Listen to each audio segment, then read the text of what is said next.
that nose is to breathe and mouth is to eat. One of the major antiviral mechanism, especially in this pandemic, I'll want to bring this up.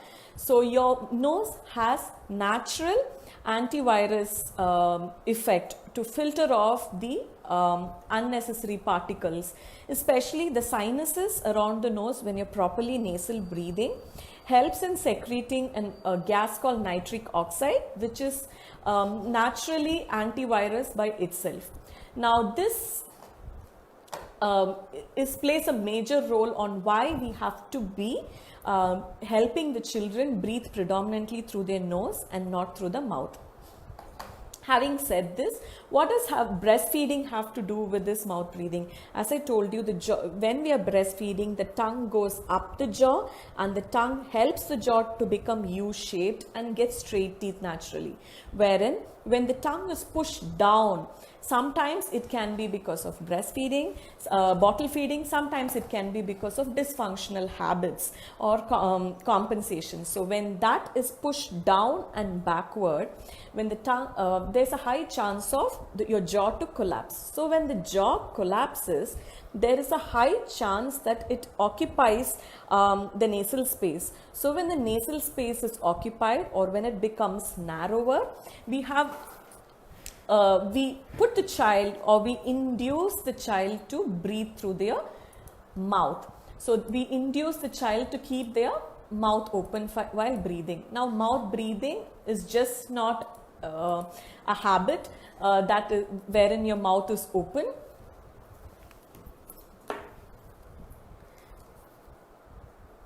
Mouth breathing can lead, so showing this picture here.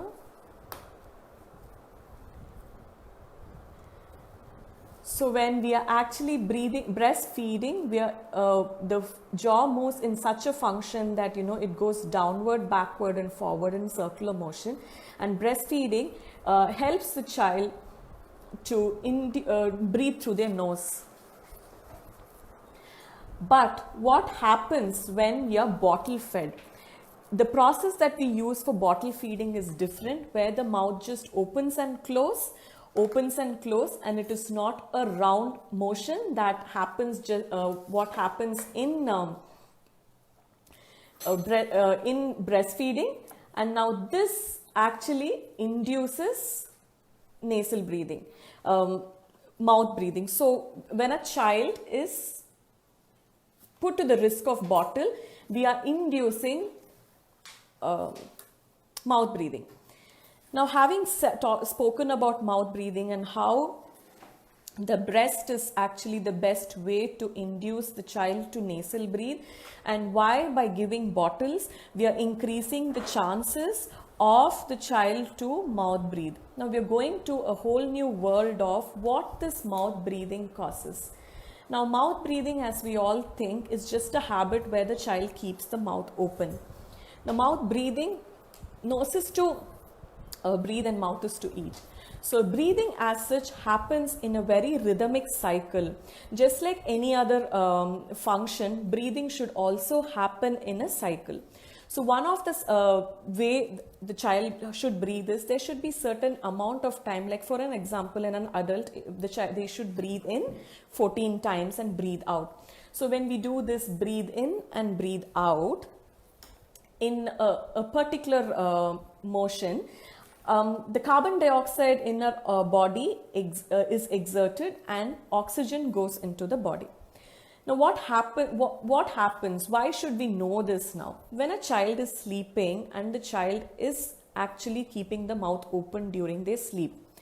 So this is called mouth breathing or an open mouth posture. When this happens during their sleep, the amount of oxygen that the child should be receiving during sleep drops down drastically.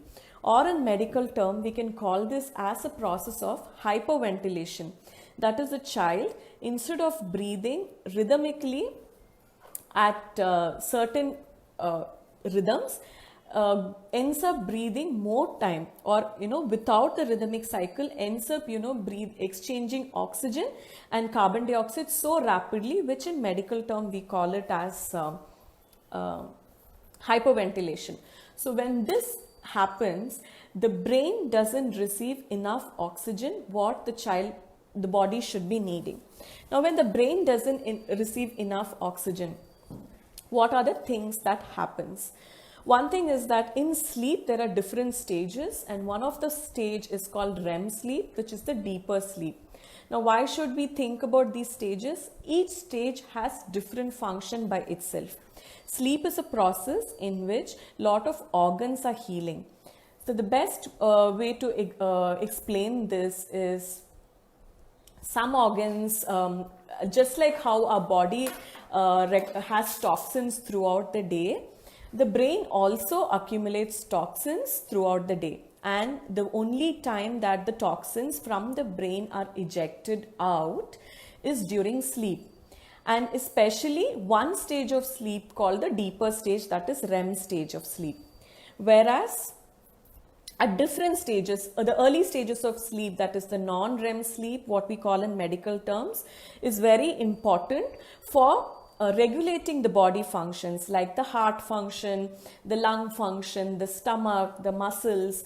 The body is preparing the stomach for the next big meal. The body is actually helping in growth of the children when they're sleeping. The body is actually also looking at regulating your breathing, your heart rate, your lungs capacity. So there are so many things that's happening in sleep. When you go into deeper stages of sleep, that is in REM sleep, it helps in regaining the memory. The mind processes, so the body relaxes and the mind is actually processing. And this stage is very, very important for cognition, for learning and memory processing. So now when we look at children, we give them the best of food, we give them the best of education, and then if you're worrying or wondering why is that the child is not growing at a certain stage, or why is that the child's hunger or eating is not at a certain stage, certain capacity, why is that child's learning ability is questioned. So when all this is happening, you will have to go back and ask the question, is the child's sleep quality good enough? Because in spite of all this activities that you do in terms of their good nutrition, maintaining their health, breastfeeding them, and after all this, if they have issues in growth and development and issues in eating and feeding, one of the things that you have to question is the child sleeping well? And one thing that actually doesn't allow the child to, one of the issues that doesn't allow the child to go into this deeper sleep is breathing through the mouth. So when I say mouth breathing, what you all as parents who are listening here can note them is an open mouth posture. When the child has a mouth that's open and not closed. So ideally the lips should have a seal. So when we're not eating or speaking, the lips should be sealed. And when a child cannot keep those lips sealed and the lip is open, then that is when you question if the child is breathing properly. Now, going back to the previous conversations that we had on how it is very, very important for a child to get their jaws growing in a U-shaped way, in a wider way to get this. I'm trying to take another image.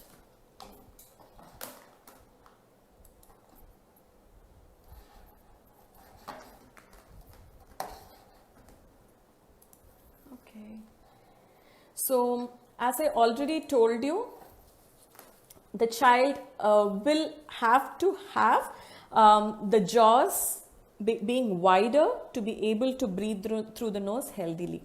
Now, one of the main process to make the jaw grow wider is breastfeeding. And why is breastfeeding one of the main process to make the jaws grow wider? Because it is in breastfeeding that the tongue goes up the jaw, and it acts like an architect.